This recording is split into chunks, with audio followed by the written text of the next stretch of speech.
So good morning everybody. How's everybody doing? Good. We're going to begin with a few words for our young ones this morning. How many of young ones know how to meditate? Wow, I'm so impressed. Okay, what's meditation?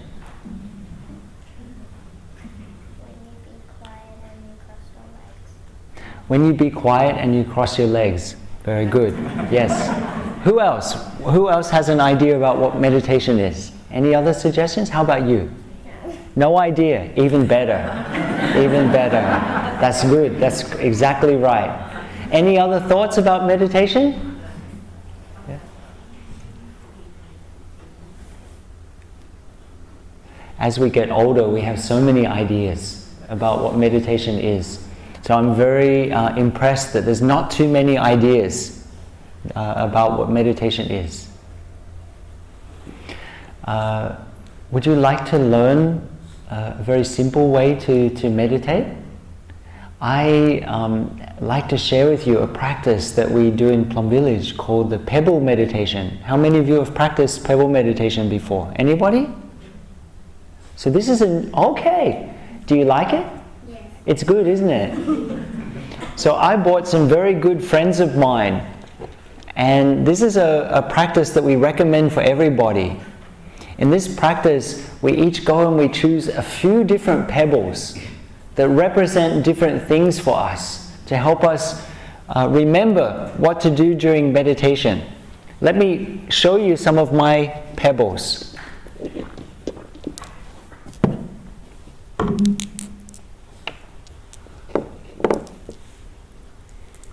So this one reminds me of a flower, right?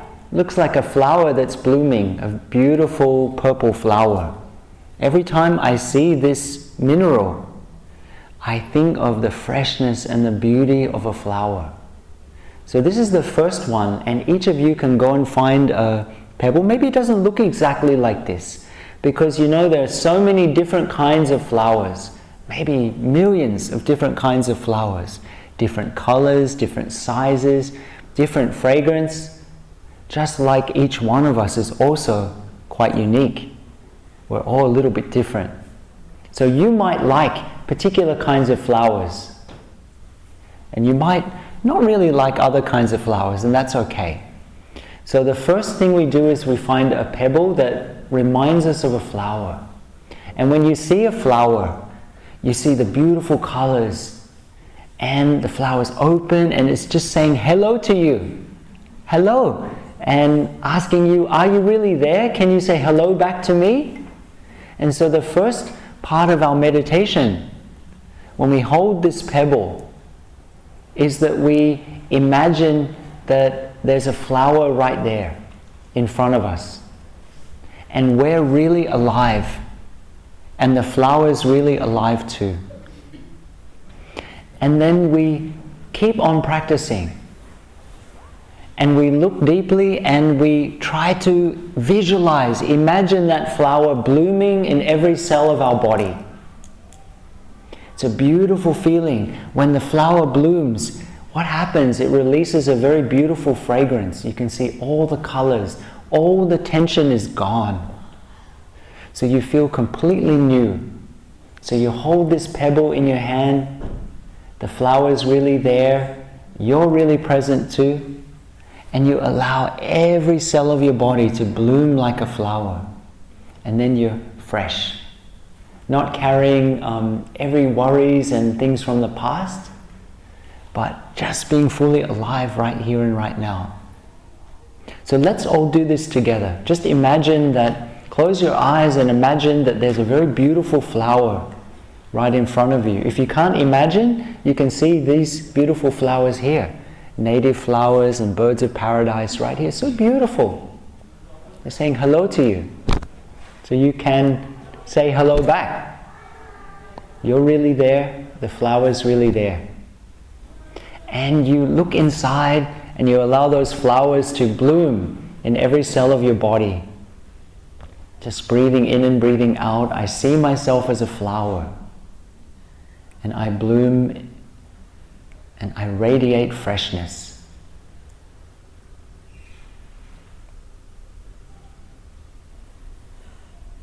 We just sit like this for a little while, and we notice how our body feels more light, more easeful.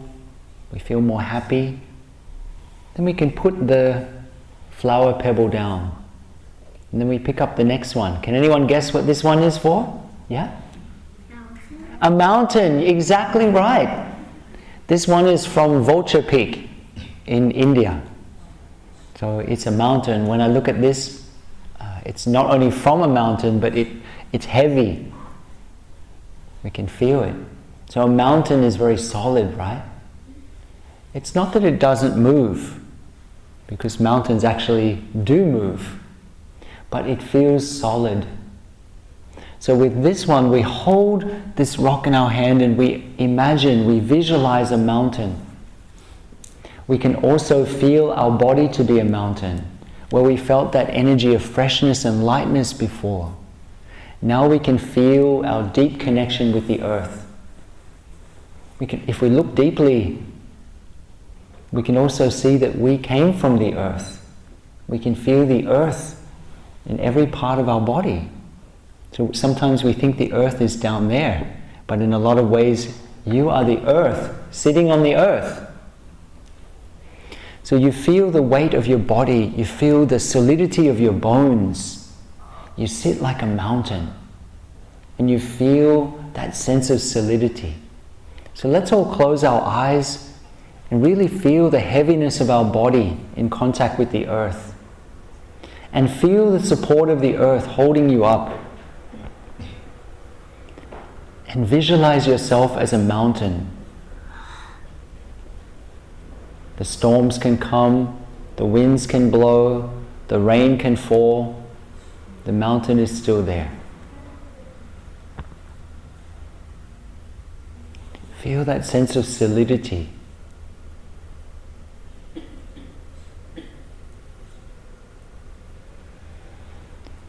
Then when it feels like the right moment, we can put down the pebble for the mountain. Then we can pick up the next one. Any guesses? Yeah? It's a real pebble. It's a real pebble. It reminds you of the ocean. Good. Just quickly a little aside, are there any unreal pebbles? Maybe. Exactly right. This is just like the ocean. So this one is water.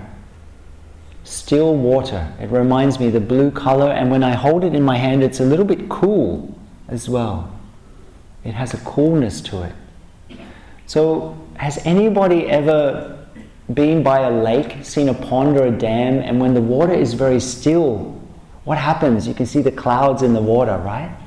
You can see the sky in the water. So the water has this capacity of reflecting. By this time, we've already practiced being like a flower, and we've already practiced being like a mountain. So we're feeling very solid, we're feeling very calm. So we come into that contact of water. We come into contact with that energy of water. And we allow our mind to become still like water. And at the same time, we can become aware of all the water in our body. Maybe you might have drunk some water earlier this morning at breakfast time, or before breakfast, or maybe a cup of tea. So much of your body consists of water. So you come into contact with that energy of water, and just as we experienced this feeling of solidity before, now we experience this flowingness of water. So on the one hand, our mind is very calm. And when our mind is calm, we can reflect whatever's there, just as it is. And also, we experience our body as flowing. It's a whole river. It's changing every moment. So we feel the energy of water. We feel the flowingness. So let's close our eyes and just imagine a calm, still lake reflecting everything that is, just as it is. Thoughts come, thoughts go, pain comes, pain goes, joy comes, joy goes. And also feeling the flowingness of our own body. Water refracting.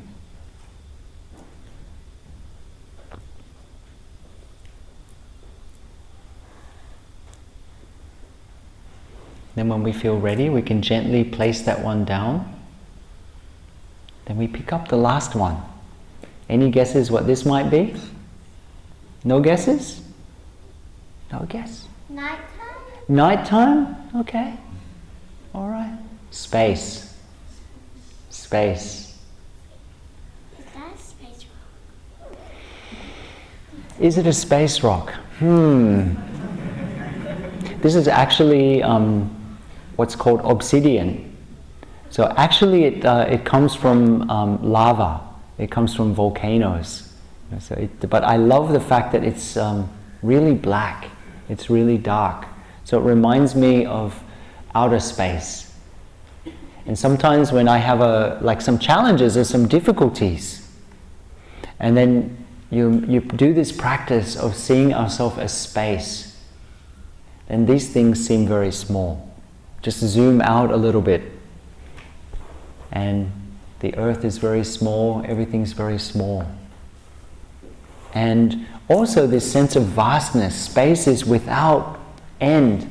It just keeps going and going. And what we discover too, if we look and we come into contact with this element of space, we also begin to notice that even though we think our body is very solid, or we think that this table is solid, it's almost all space. Scientists will tell us it's almost all space. An atom consists, I forget the percentage, but it's really high. It's almost all space. Just a tiny little bit of matter. So, we practice in that way. And when you practice to find this element of space and spaciousness within yourself and everywhere, what happens? You feel free. You feel completely free. So let's close our eyes and we can either visualize ourselves floating in empty space, or we can even just feel the space in this room, the space in our body, the space between thoughts. And we come into contact with that energy of freedom. Breathing in, I see myself as space. Breathing out, I feel free.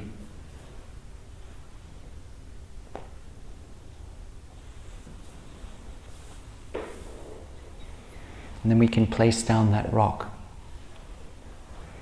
This meditation might seem very simple, but in fact it's one of the most profound meditations. Many Sundays I lead a meditation class for people at our monastery, Mountain Spring.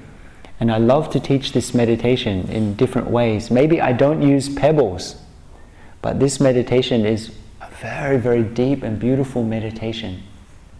So our children today, our young ones, are going to be practicing with pebbles. We're going to be finding a pebble that reminds us of what? Flower. A mountain. Can anyone remember what this one is? Ocean or water. And space. And what happens when we meditate to be like space? What do we feel? Free. All right. So this is what we're going to be doing today. Do you think you can do that? Yeah. And sometimes, I'm not sure if we're going to do this, but sometimes we also make a little pebble bag. We make a little bag. This is my pebble bag. Monks and nuns, we have 108 pebbles. It's called a mala. It's on a string, so we don't always use pebbles like this. We often have a little bag like this to carry around our mala. But this is kind of what we do with a mala as well. So you might also at home or here like to make a little pebble bag so you can keep your pebbles safe and keep them with you. And it's just from time to time you can sit down for 3 or 4 minutes and do this meditation. It can be very fun and very beautiful. So good luck, everybody. I hope you have a wonderful day. When we hear the sound of the small bell, we'll stand up together. Those of us who are in the children's program, maybe those who wish they were in the children's program might also be tempted to stand up too. But anyway, for those of us in the children's program, let's stand up.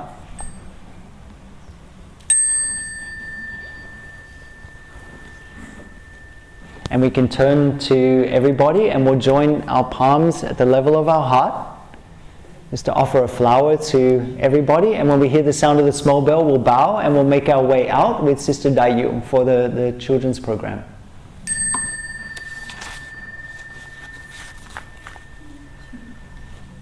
Goodbye, enjoy.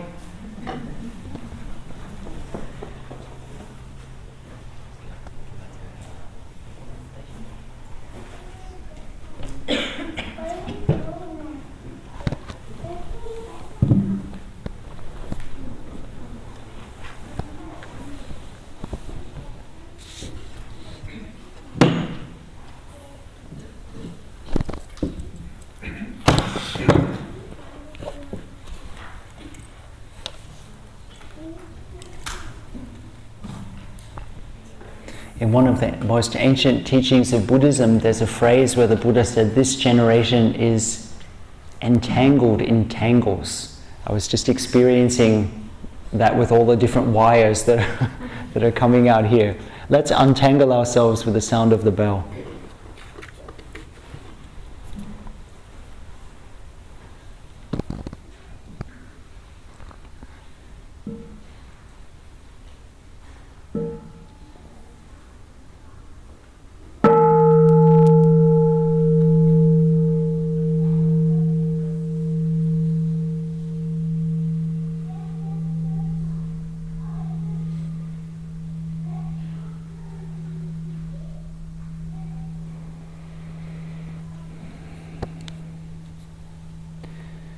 Beloved community, last night we had a very beautiful orientation, and we heard our sister share about the first part of the title of this retreat, which is Spacious Mind. To be very honest, I was thinking about what to share and I didn't know the title of this retreat until last night. But I had already felt that I wanted to talk about equanimity. And the second part of the title of this retreat is Inclusive Heart, right? Spacious Mind, Inclusive Heart. So we're going to be exploring together some equanimity. One of the things that came to my mind is that we're so lucky in Mountain Spring. We have our brother Taylor Nam. And Taylor Nam was sharing with me that when he was in Tuduk Temple is near to Cam Ranh in Vietnam, very beautiful beach area in Nha Trang, Cam Ranh. And he said that he would go to the beach every week for a couple of times to refresh himself. And so we were just sitting together and we were talking about how we refresh ourselves. And he said, you know, Tay, actually, I don't have that need anymore. That need is not there anymore. Wherever I am, I can refresh myself. Here in Mountain Spring, I'm able to refresh myself from the energy of the land and from the people that are here. Wherever I go, I have that capacity now. I don't need to go somewhere else to refresh myself. And I thought to myself, this is wonderful. This is the fruit of the practice. The fact that wherever we go, we can refresh ourselves. Now, for you, you might come to Mountain Spring and that's somewhere to refresh yourself. And that's a retreat center and everything. We monastics, we live in our workplace. So there's always this tendency of like, oh, maybe we need to go to somewhere else to refresh ourselves. But that was a moment of insight for our brother. And that's the practice that our teacher Tay invites us to do. In each and every moment of our life, to be able to tap into this energy of refreshment. It's there. We cannot choose very often, if we're really honest, all the circumstances of our life. God, I wish I could. That's not a freedom that we always have, but we can choose how to respond. That's the freedom that we have as practitioners. Can we send a taproot down into the circumstances of our life? Oftentimes in some other traditions you'll hear a practice center, whether it's typically used for monasteries, but they call it a Bodhi mandala. In Vietnamese we say Dao Trang, but Bodhi mandala, a mandala of awakening. Mandala of awakening. A mandala is a kind of a sacred pattern. Sometimes we think of them as geometric patterns and so on that contain a certain energy and that we can learn something from. And so there's this sense that each practice center is kind of like its own pattern of awakening, made up of different energies, the people that are there, the intentions that people had from the very beginning, the nature of the land, all these things. But even us, for these next few days, we're creating a Bodhi mandala together. We're creating this energy of awakening together. And it's also possible, right in the middle of traffic, to ask myself, how can this moment become a sacred moment? How can this moment that I think is absolutely nothing become the most powerful and deep and rich and beautiful moment of my life? This is the heart of engaged Buddhism. Right in the middle of the crowds, right in the middle of this and that. That's our Bodhi mandala. This situation. In 1999, in Plum Village, Tay gave a series of talks. My teacher, Thich Nhat Hanh, gave a series of talks. He went through a number of stages in his teaching. But at this time he was, I'll never forget, the first of these series of talks, he brought out this product. Our teacher was a gardener. He loved to garden. And he brought out this product. If we translate directly from French, it means root on. Root on. And he was showing everybody, the monastics, in this talk that you would brush a little bit of this root on solution onto the bottom of a cut branch or a twig and things, or a flower, and it would grow roots. And so he asked, he said that what he most wanted was for each one of us to develop roots, to develop deep roots in our own culture, in our own time, in our own situation. And he continued on with those series of talks, reminding us that in this generation, we want to make sure that Buddhism is rooted in our time, in our situation, in our place. That this is the way to keep Buddhism alive, that it not be some kind of artifact that's locked away in a museum, locked away in time. And he invited us to have enough courage to be able to do this. We have this song in our songbook. I entrust myself to the Buddha entrusts himself to me, the Dharma, I entrust myself to the Dharma entrusts itself to me. Often when we recite the refuges, we recite, I take refuge in the Buddha, I take refuge in the Dharma, and I take refuge in the Sangha. But also, the triple jewel is taking refuge in us as well. We have to allow the Dharma, the Buddha, and the Sangha to take refuge and to take root in us. That means to be able to allow the wisdom, the insight of Buddhism to take root in our life, not as something that we do, but the way that we move through our world, the way that we move through the circumstances of our own lives. This takes courage, because sometimes the way that the Dharma will want to manifest in your own life is sometimes slightly different from another person. We hear a lot about Master Tang Hoi. Master Tang Hoi is considered to be the patriarch, the ancestor that brought Buddhism to Vietnam. So Master Tang Hoi's father was of Sogdian origin. He was of Iranian origin. He's from Iran. Buddhism was very big in areas of Iran and also areas of current-day Tajikistan. And we know that Master Tang Hoi helped to bring particularly the Anapanasati, the discourse on the full awareness of breathing, to Vietnam. And that's why, one of the reasons why in Vietnam there's a strong emphasis on mindfulness of breathing, quite alone from some of the other Mahayana countries. Anyway, what a lot of people don't know is that in the Buddhism of Master Tang Hoi's time, in Sogdia, there was actually, we think of Buddhist practice and we think of chanting and sitting meditation and so on, but they actually used to practice a kind of circular dancing, the monastics and the practitioners in Sogdia. If I say that to you, like, what?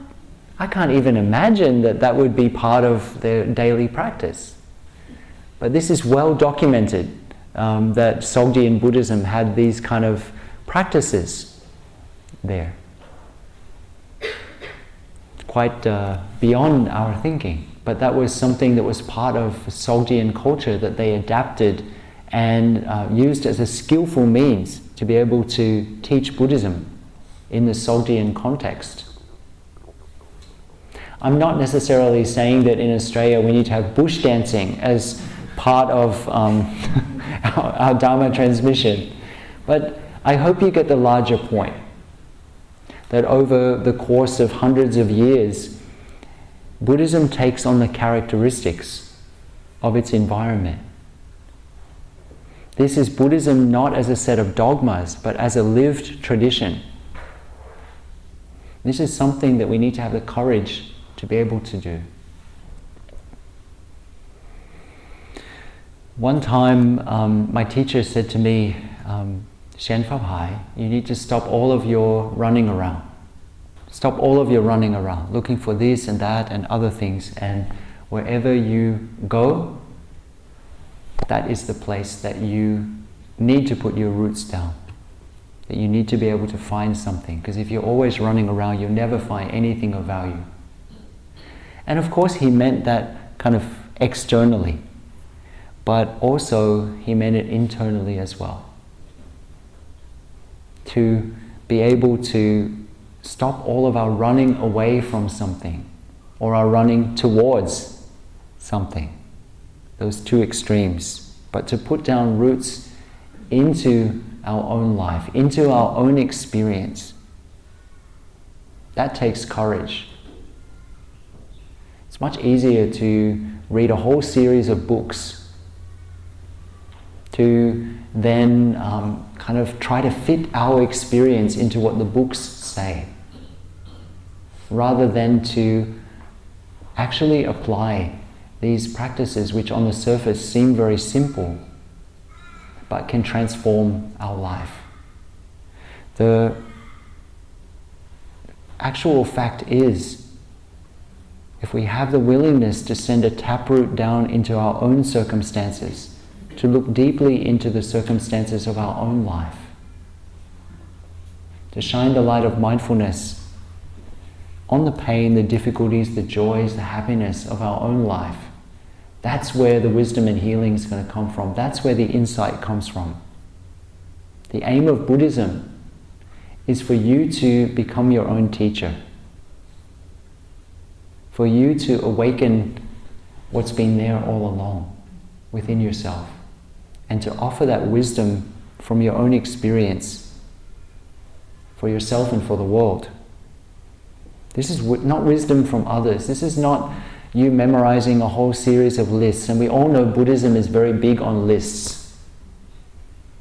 5 of one, 14 of another, 348 of something else, 50 of this, and so on. They're mnemonic devices, because Buddhism was passed down as an oral tradition for a long time.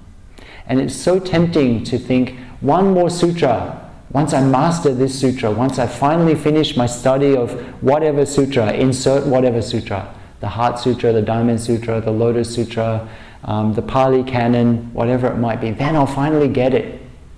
Just one more retreat, and I'll finally get it. I'll finally really attain something. And you know what? You're never gonna get there. I just want to share that. If this is the last talk I ever give, you will never get there.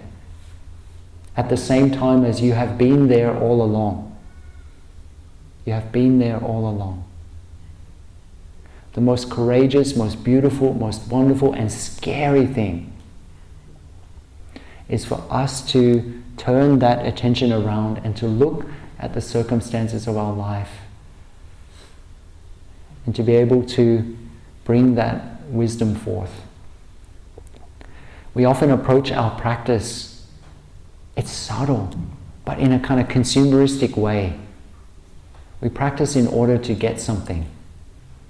We have to go through hard labor of sitting meditation or these kind of things in order to get our salary later. And you know, I mentioned earlier about one of the most ancient texts of Buddhism. I know I was kind of anti-text there for a minute, but many of you know that actually I'm a student of the texts. And so that one of the most ancient recorded texts of Buddhism is a book called the Atthagavagga, the Book of Eights. And a lot of the Plum Village Sutras, like the Discourse on Absolute Truth, and so on, Discourse on Fear and Violence, Transforming Fear and Violence, are actually taken from this collection of texts. And in one of the chapters of this book, the Buddha reminds us of two things. He said, often what we think of as practice is our own habit energies in disguise. We're just making our own, he calls them actually entrenchments, which I love. I think about the First World War and the trenches they dug in the battlefields of Europe. Just digging those trenches deeper and deeper of our own habit energies. And therefore, he says in this text, we actually make it very difficult to transform because we're digging those things deeper. We only like silence. We only like quiet. And so we avoid any kind of noise. How do we transform? How do we grow? If we're always just avoiding that which makes us a little bit uncomfortable. He also reminds us that, and says very clearly in that ancient text, that practice is not actually about getting anything, but rather it's about letting things go. Yeah, he says in a very simple way, this generation thinks the spiritual life is about getting something, but in fact it's about letting things go. So we often think about, we practice in order to get enlightenment, to get peace, to get something, or sometimes to get rid of. I'm practicing to get rid of my anger. I'm practicing to get rid of my sadness, my depression, my ignorance, whatever it might be. And this is very subtle. But right from the very beginning, the Buddha reminds us that practice is not about getting something or getting rid of something else, but rather uncovering that which has been there all along. In Buddhist meditation, it's said that there's two ways to approach meditation, to approach practice. The first is the way of method. For example, focus your attention on breath. Focus your attention on loving kindness, and so on. But also in Vietnam, and also throughout the northern traditions, there's another way of approaching practice, which is what we call the practice of no method. It's a method. It's no method, but it's a method. It cuts right to the root. Sometimes in the Chinese tradition, they call it silent illumination. The two go together. They're the two wings of the bird. we sit in such a way, we walk in such a way, we breathe in such a way that whatever we're looking for and we think we're going to get later on, we allow to be present right here and right now. There was a great teacher in the 10th century from the north of India, from Bengal actually. His name is Tilopa. Tilopa, a crazy wisdom teacher. He became a monk quite young, and he was in his uncle's monastery. So he lived in the uncle's monastery for a while, and he was like practicing. And then this amazing female teacher came. It's often like a lot of the great teachers in the oral tradition have been female identified. And this teacher was a highly realized teacher.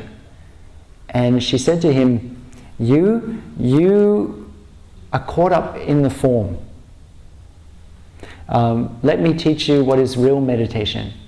You need to throw off all those external forms, speak like a madman, and practice in secret. I might be speaking like a madman right now, it's certainly possible, but practice in secret. Because up until then, like, he'd been wanting everybody to admire him and so on. So this was very scary for Tilopa. But he felt that this was good advice. So Tilopa asked for leave from the monastery and was wandering around for a while, kind of doing this, just making sure that he would do kind of things that people would think this person is a mad person. And he ended up becoming a sesame seed grinder, a grinder of sesame seeds in the market, and became like a very great teacher who transmitted his instructions. He had a great realization experience through this, and transmitted his instructions. Now, I'm not recommending you be like Tilopa, because everybody's in a different situation, but that teacher was aware of Tilopa's situation and offered words that would help Tilopa. My teacher has done the same for me. When he said to me, don't come and ask me for advice when you already know what you need to do. Stop running around looking for small comforts. Look for the big comfort. So my teacher has done the same for me. Any teacher will do that. So Tilopa offers his 6 words of advice. And these are very pithy meditation instructions for this practice of uncovering what's already there. The first is, don't recall. I'll just offer the words of advice and I'll give a little bit of commentary. Don't recall. Don't imagine. Don't think. Don't examine. Don't control. Rest. So the first 5 of these instructions, again we said it's the non-method method. It's kind of a paradox, a little bit Zen, isn't it? Don't recall, so we don't get caught up in remembering what's past, thinking about what's already past. What did Sister Tanyam say last night? Yesterday's history? History. And that's one tendency of our mind. Our mind can be caught up in something that has just passed. Could somebody take me a glass of water? The second thing is that we notice our tendency to imagine, to get caught up in what's going to come, what's next. This next moment is a mystery. Past and future. Bring ourselves back again and again to the now. And then don't think. It means don't get caught up in analyzing what's happening now. Don't get caught up in the past. Don't get caught up in the future. Don't analyze what's happening now. Just let it pass, like the clouds in the sky. Don't get caught up in it.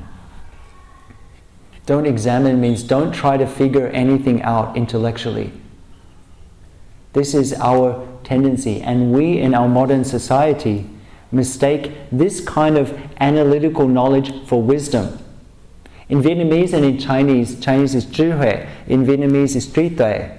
Wisdom It's so much better in Vietnamese and Chinese than in English.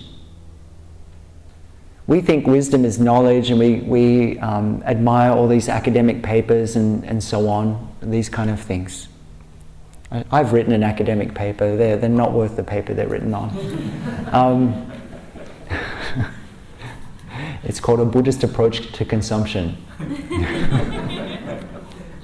It's published in the Journal of Marketing Management by King's College in London.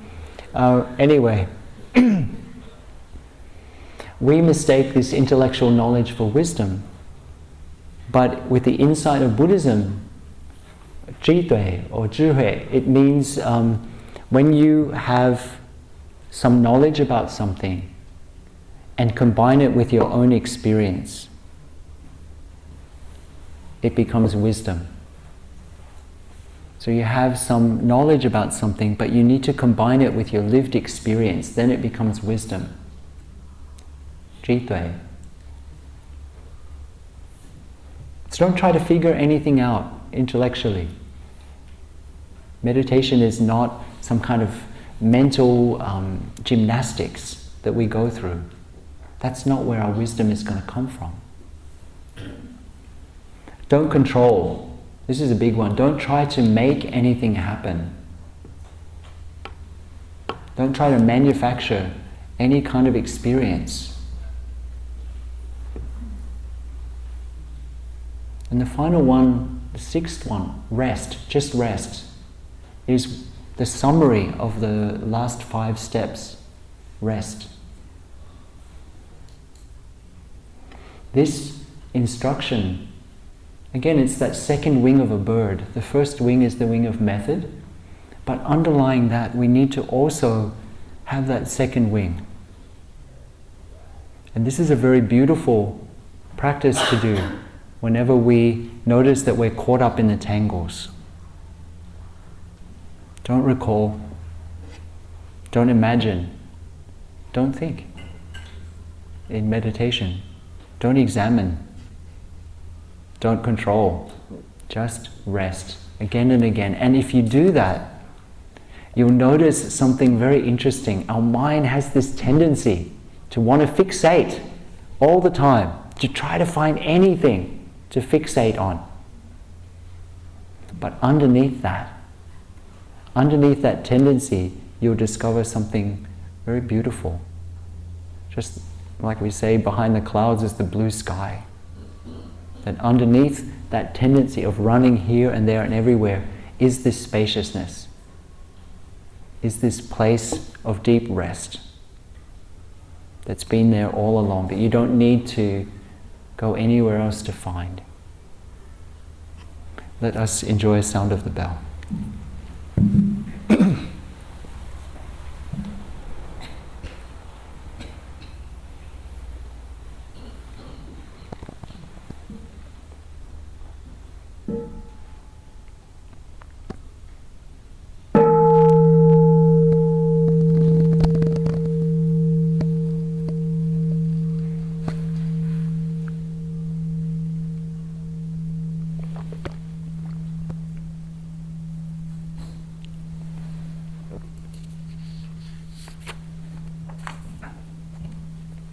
In Buddhist psychology, we understand the mind to have 3 very deep roots.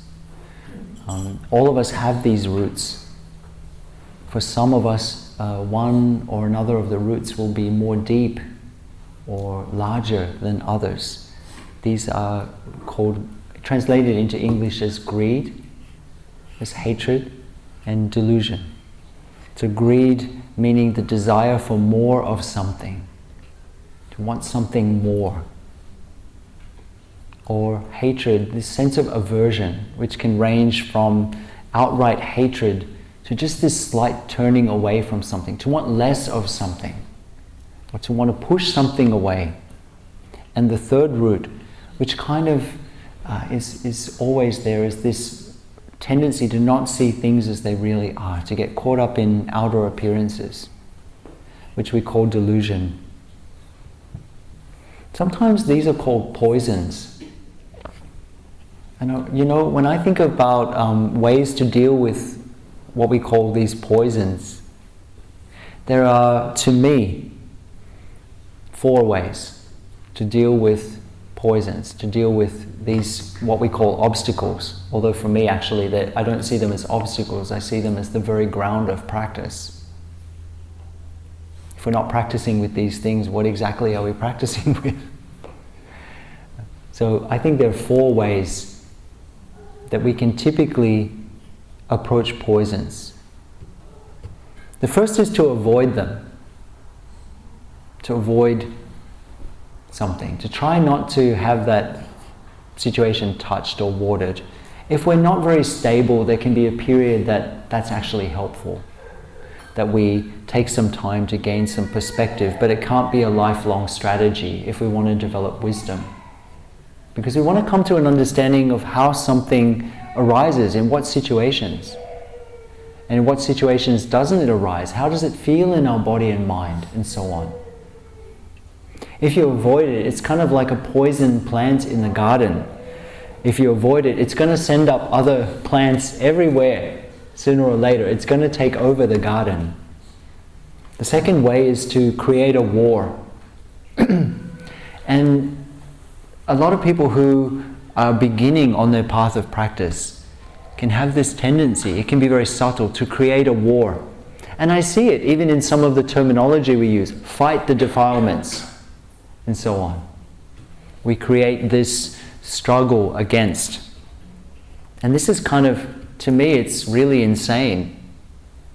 Because we're actually, in some way, using the root of ill will, using the root of aversion to fight aversion. Doesn't make any sense.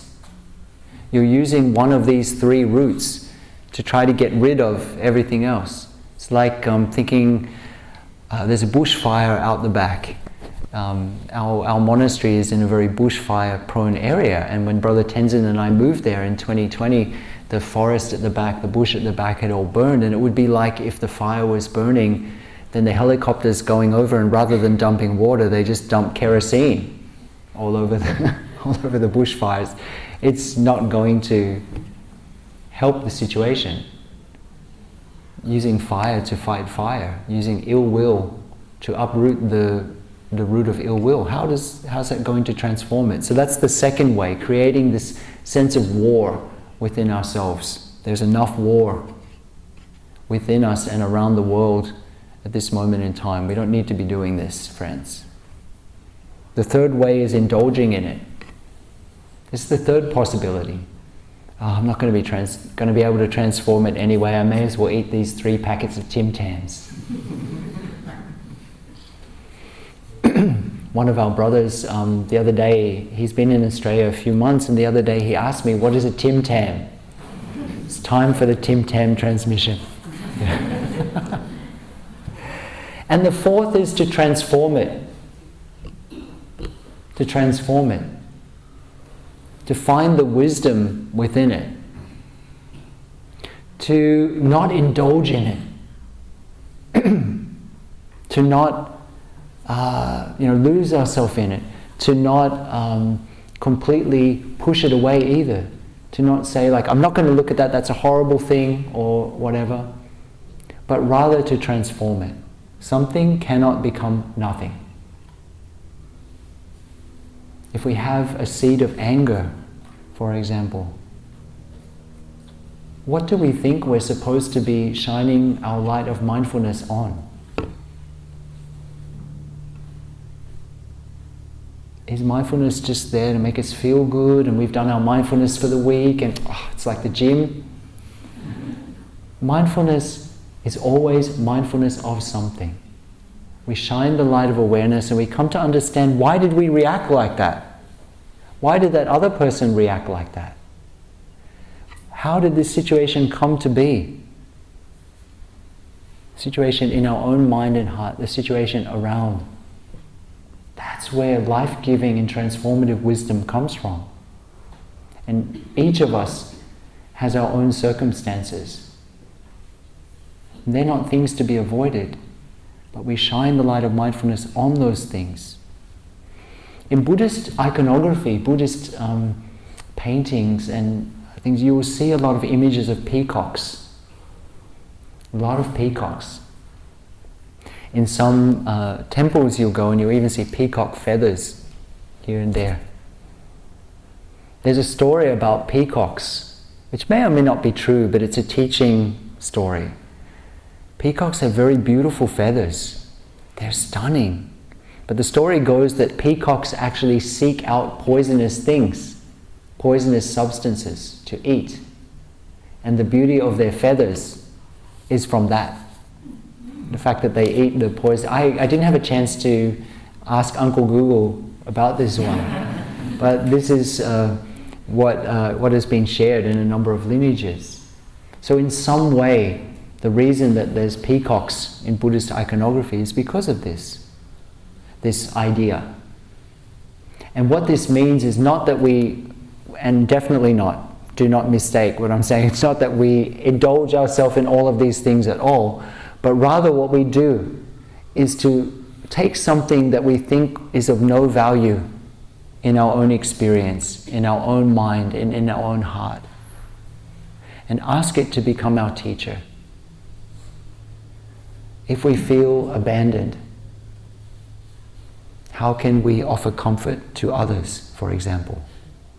Long time ago, I was just thinking about my own situation, and I thought, so many times I share something and people don't understand me.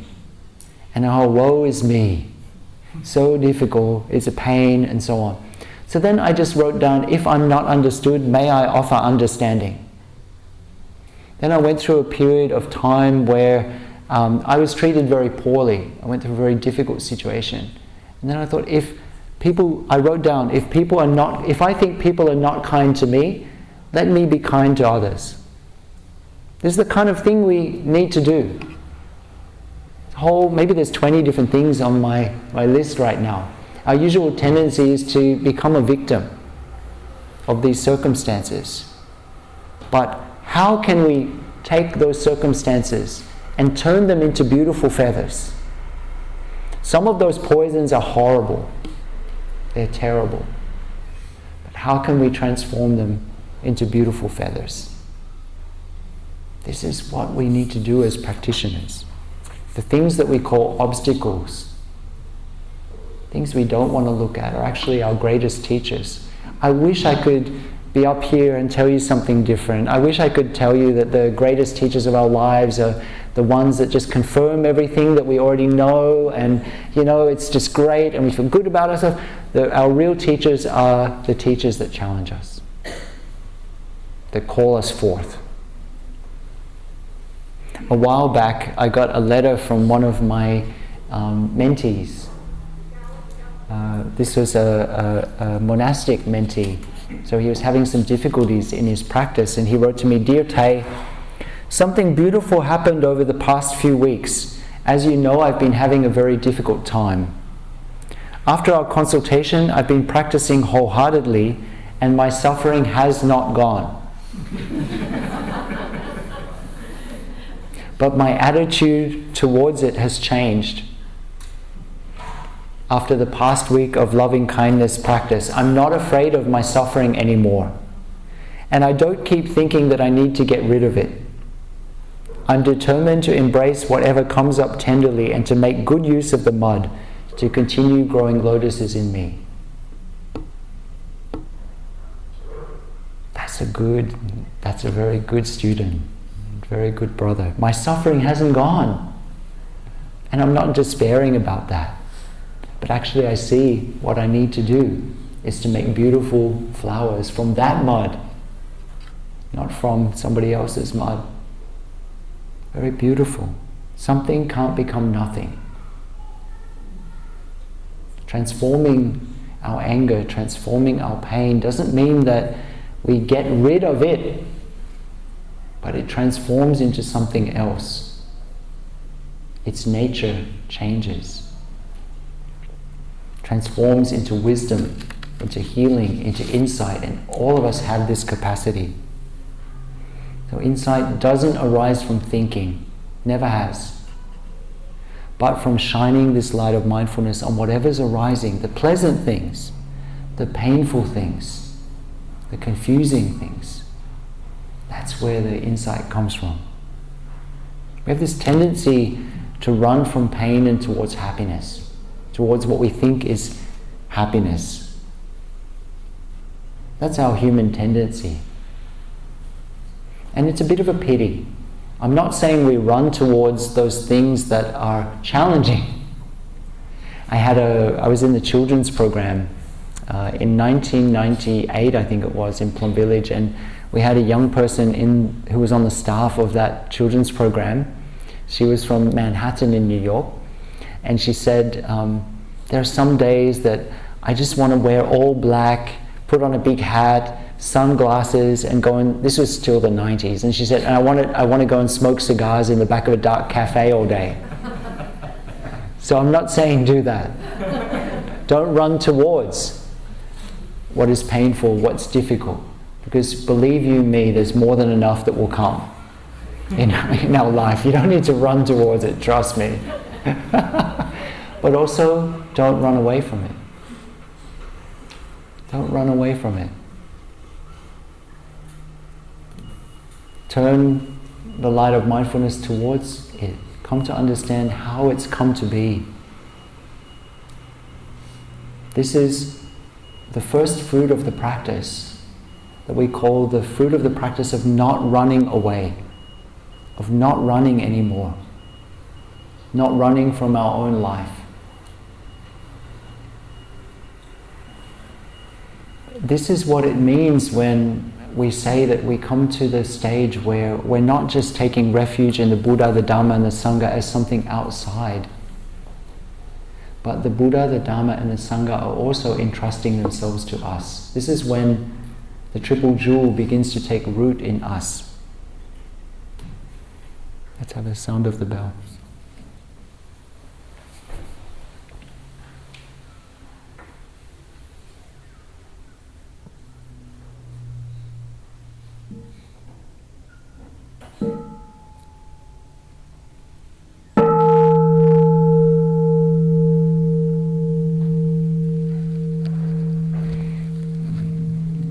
There's a phrase in Buddhism, they talk about practicing and holding the Dharma.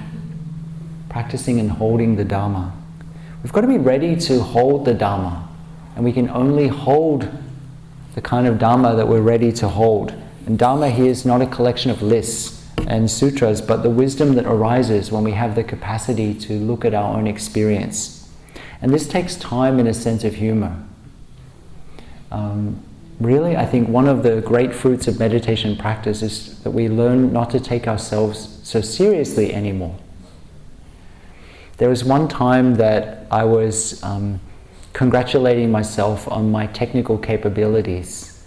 I was saying, Phap, hi, I think I did something like, I did a clean install of Linux on one of the computer's laptops, these kind of things. And I was like, Phap, hi, you've gone from somebody who doesn't know anything about technology to somebody who's able to do a clean install of Linux operating system. This is so fantastic. I'm so proud of you, Phap, hi. I was doing a load of washing in the communal washing, in the communal laundry at Deer Park. So I was kind of I wasn't fully mindful of what I was doing. I was just congratulating myself about this.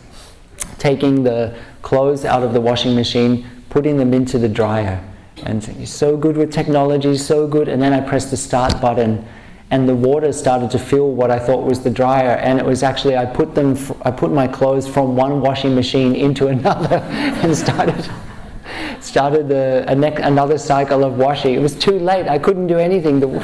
So life has a way of keeping us humble. Certainly does that with me. And so as we practice meditation, we get more of a sense of humor and more of a sense of perspective. One of the things that I noticed up at Mountain Spring when I first moved there, where there are a lot of winds, we're up in the mountains, so the winds, particularly in particular seasons, will come blowing through the Blue Mountains, particularly when there's a change of season. Some of you have been to Mountain Spring where the wind is just blowing. It can almost blow you over. A few years ago now, I was in Vancouver. I was staying on Bowen Island. I have friends who have a house on Bowen Island, and right next to their house is the house of an author who some of you might know, Michael Ondaatje. Has anybody read The English Patient? A few people have read The English Patient. Yeah. So his house was right there, and so I started thinking about a passage from the book The English Patient about winds. Maybe I'll read out this passage. Good luck to the translator.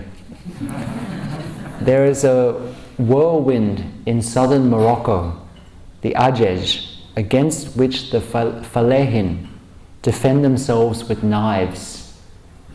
There's the Africo, which has at times reached even into the city of Rome. The Arm, a fall wind out of Yugoslavia.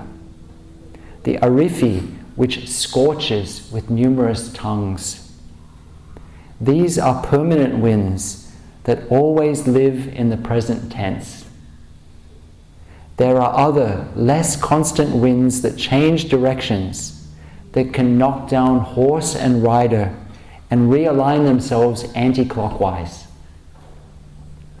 The Bist Roz leaps into Afghanistan for 170 days, burying villages. There is the hot, dry Ghibli from Tunis, which rolls and produces a nervous condition. The Habub, a Sudan dust storm that dresses in bright yellow walls 1,000 meters high and is followed by rain. The Hamatan, which blows and eventually drowns itself in the Atlantic. Imbat, a sea breeze from North Africa. Some winds that just sigh towards the sky. Isn't that beautiful? That just sigh towards the sky. Night dust storms that come with the cold. The Kamsin, a dust in Egypt from March to May, named after the Arabic word for 50, blooming for 50 days, the 9th plague of Egypt.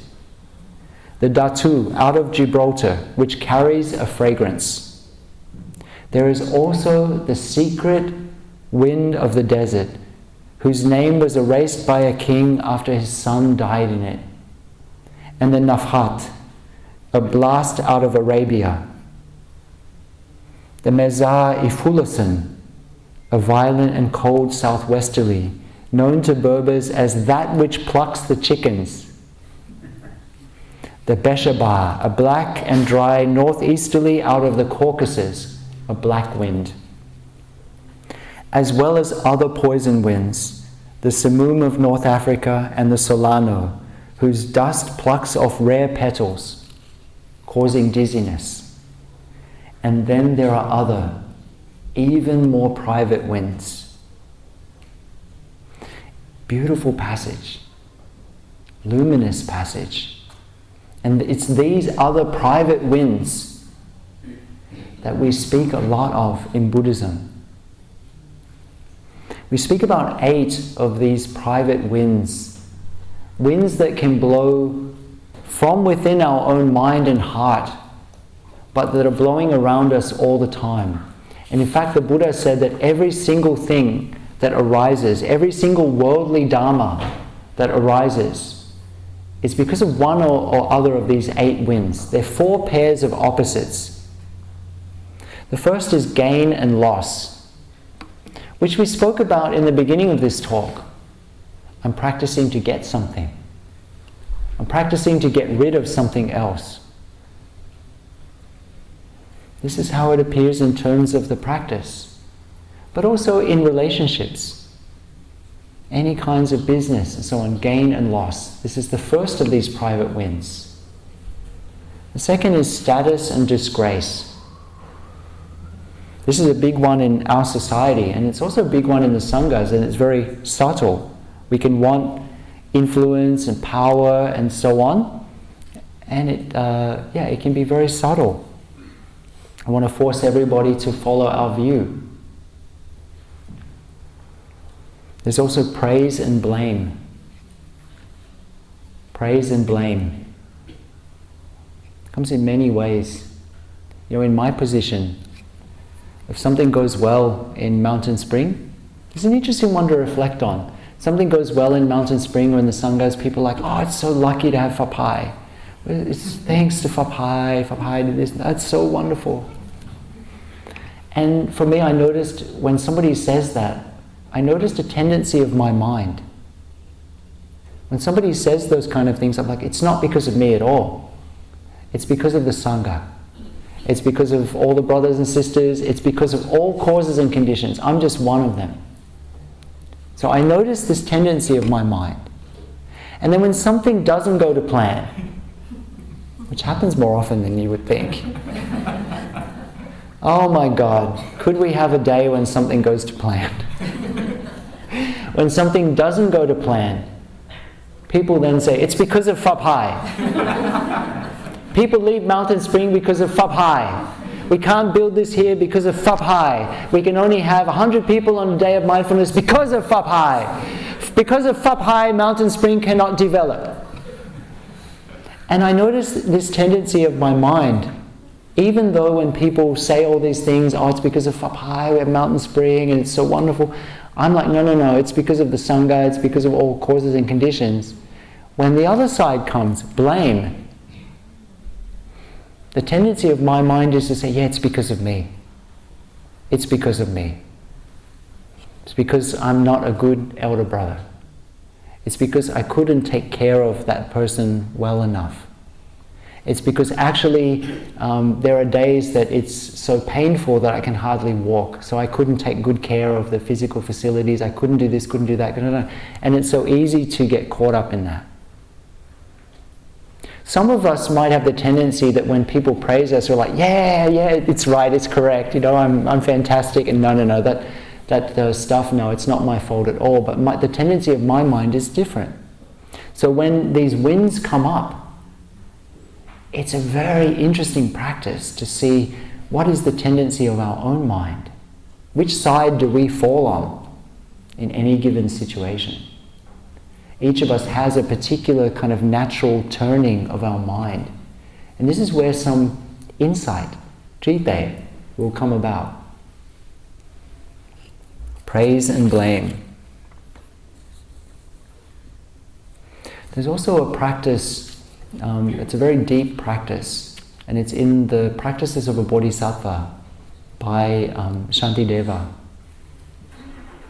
And in that beautiful practice on bodhicitta, which is the mind of love, this capacity to just keep on going. There's a phrase that's very beautiful. It says, for those that need to have landfall, I will become an island. For those that want to cross the water, I'll become a bridge. For those that live in darkness, I will be the light that lights their way, and so on. And so for me, that's a very beautiful practice. It's also something that I've come to understand in terms of Sangha building. If you need me to be that fantastic person that is the reason that everything is fantastic at Mountain Spring, okay, good. It's true and not true. If you need me to be the person that is the reason that everything is wrong with the world, that's okay too. It's all right. I'll give that to you. I'll be that for you. That's my vow. That's my position. When I was a young monk, I used to think, I just wish I could be like an elder brother. I used to hope for that. But as part of that position, that's also what needs to happen. That's what it is. That's real Sangha building. And then when these things happen, it's okay. It's okay. We have 4 qualities of mind in Buddhism, qualities of heart, that are the ways that we cannot get carried away by these winds that blow, whether they're winds from our own heart or winds that from outside. The first is loving kindness, metta. Cultivating, saturating our whole being and the world around us with this open-hearted and warm love. The opposite of metta is hatred.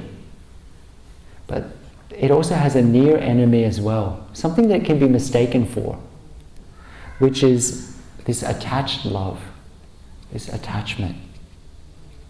So it's kind of this sense of including everything in this love is metta. There's also compassion, which is described as when our heart tugs. And the opposite of compassion is cruelty. But a near enemy of compassion is pity. Sometimes it's kind of like we feel pity for that person. The third is empathetic joy, celebrating the accomplishments and the good fortune of others. And the opposite, of course, is jealousy. And then the subtle thing that it can be mistaken for is tying yourself, like making yourself part of that story and comparing their situation to your own. It can be mistaken for that. And the fourth is equanimity, upeksha. Now, when I was first learning about the four immeasurable minds, loving kindness, I fell in love with loving kindness. And compassion, so beautiful, sympathetic joy, empathetic joy, isn't that wonderful? And then the culmination of these four immeasurable minds, equanimity. That was a bit of a letdown. Like equanimity? Come on. Upeksha literally means to be able to, in its original sense, it means to be able to look over and to come to an understanding of how things have come to be. It's not a cold-hearted aloofness. In fact, we're very much connected. There's a deep sense of warmth, but seeing the broader picture of how something has come to be and being able to choose how to respond. There is a very beautiful statue when we were in Korea. Every time I've gone to Korea, I've gone to visit this in the National Museum in Seoul. It's a picture of Maitreya Buddha, Yilak, Maitreya Buddha, the Bodhisattva, just sitting there waiting for the right moment to appear. And for me, this is really the image of upeksha, of sa. You see, Maitreya in this image is not disinterested, is not cold-hearted, is not looking away, just self-involved, but is looking and actually choosing the right moment to intervene, to step in. And this is a quality that's really helpful for us to cultivate. It's the fruit of those other three qualities of mind and heart. In my life, I've had the opportunity to meet many amazing people from all gamuts of all areas of life, even people who medicine can drop from their hands and like can see inside your body, all these kind of things. It's interesting. But I had the great good fortune to have a visit with a shaman from Peru who came to visit us in Deer Park. And he said, meditators are very good at having the attention of an ant. Really detailed, very meticulous, down into every little detail. But you also need to look up. You also need, see there's crows flying above us right now. You need to also have the attention of a crow, being able to see the whole picture, see things from a different perspective. In Buddhist psychology, we call this micro-attention and macro-attention. Being able to, at the appropriate time and the appropriate way, zoom in our attention to look deeply into something in one way, but then to be able to zoom out our attention to see all the causes and conditions, including our own unskillfulness or our own skillfulness, all the systemic factors that have brought something to be, and to not be swept away. Micro-attention, macro-attention. So for me, equanimity doesn't mean becoming an unfeeling zombie, but rather to be able to cultivate the capacity to be able to recognize that we have that capacity and we can cultivate it to have a heart that's wide enough to include everything. Te calls this inclusiveness. He translates upeksha rather than equanimity, he calls it inclusiveness. To have a heart that's wide enough to include all the joy, to include all the pain. So the near enemy of inclusiveness, of upeksha, is actually indifference or apathy, maybe burnout, these kind of things.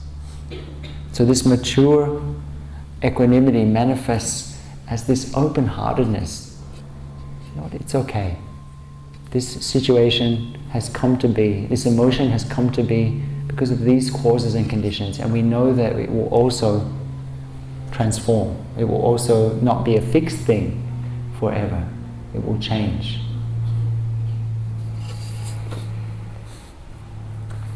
And so I want to finish this sharing today, which has covered so many topics, just with the invitation of the Buddha that he gave to a young novice called Rahula. Rahula was asking him, how do we practice to cultivate this radiant open-heartedness of not being pulled and pushed? And the Buddha says, you can look it up for those of us who are people who like to look things up. It's in the Majjhima Nikaya, Sutra number 69. I won't read the whole thing. I might put the text on the whiteboard for people. This is a good practice of letting go of the work that we did earlier. We brought the whiteboard in and we cleaned the whole whiteboard, and now we haven't used it, but it's also very much part of the talk in a way. Thank you for the work. It hasn't gone to waste. The Buddha said, Rahula, develop meditation in tune with the earth. For when you're developing meditation in tune with the earth, agreeable and disagreeable impressions that have arisen won't control your mind. Just as when people throw what's clean or unclean on the earth is not horrified, it's not humiliated or disgusted by it. In the same way, when you're developing meditation in tune with the earth, agreeable and disagreeable impressions that have arisen will not control you anymore. Develop meditation in tune with water. For when you're developing meditation in tune with water, agreeable and disagreeable impressions that have arisen will not control your mind. Just as when people wash what is clean and unclean in water, the water is not horrified or humiliated or disgusted by it. In the same way, when you're developing meditation in tune with water, agreeable and disagreeable impressions that have arisen will not control your mind anymore. Develop meditation in tune with fire. When you're developing meditation in tune with fire, agreeable and disagreeable impressions that have arisen will not control your mind. Just as when fire burns what is clean or unclean, it's not horrified, humiliated, or disgusted by it. In the same way, when you're developing meditation in tune with fire, agreeable and disagreeable impressions that have arisen will not stay in charge of your mind. Develop meditation in tune with wind. For when you're developing meditation in tune with wind, agreeable and disagreeable impressions that have arisen will not control your mind. Just as when wind blows what is clean or unclean, it's not horrified, humiliated, or disgusted. In the same way, when you're developing meditation in tune with wind, agreeable and disagreeable impressions that have arisen will not control you anymore. And finally, develop meditation in tune with space. For when you're developing meditation in tune with space, agreeable and disagreeable impressions that have arisen will not control you any longer. Just as space is not established anywhere, in the same way, when you're developing meditation in tune with space, agreeable and disagreeable impressions that have arisen will not control you anymore. So, dear friends, I hope that in this talk, which has covered so many things, but really only one thing, I hope you find it something to be of use. What I'd like to invite you to put into practice is to become aware of these 8 winds in any moment. Become aware of this tendency to be pulled towards something, to push something away. This tendency to run away from our own experience. And finally, to also always bear in mind that our spiritual practice is not a work. It's not a work to be done. But rather we can rest in the nature of our mind, this innate goodness that's been there from the very beginning.